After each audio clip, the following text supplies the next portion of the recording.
Welcome.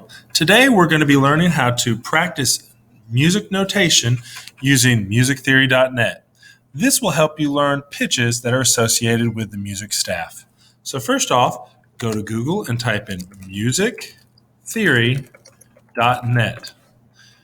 This website right here is a wonderful wealth of information about reading music, whether it's pitch identification or learning how to play instruments such as pianos and guitars.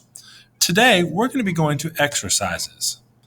Under exercises, we have note identification.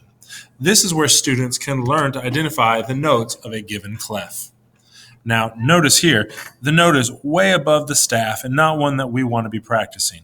So if you come to the right hand side, you will see settings. Under settings, we can change the range of the notes. So I will make this one a little bit lower and this one a little bit higher so that we have just the notes that are on the treble clef. In addition, I want to turn off accidentals. These are sharps and flats, and at this point, I'm not quite ready for my students to learn about. When you're done, you simply click the setting button again, and now the staff has come up with a brand new setting. Reset your score, and you're ready to go. So what's this note?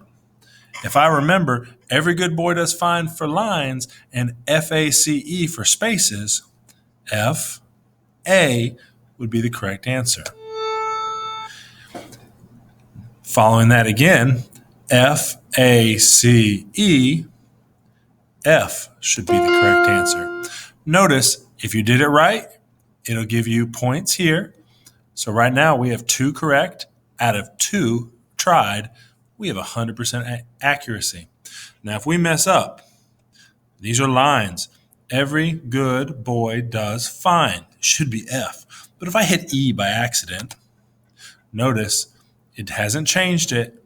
We've gone down and we no longer have that 100% percentage. So our choice is F.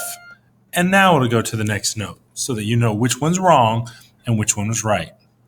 This is a fun, easy way to practice learning your notes. And if you happen to get a friend on another computer, you can have challenges to see in 5 minutes how many notes can you do correctly. I know my 5th graders last year averaged about 300 in that time span. So I hope you enjoy, have fun, and learn your notes.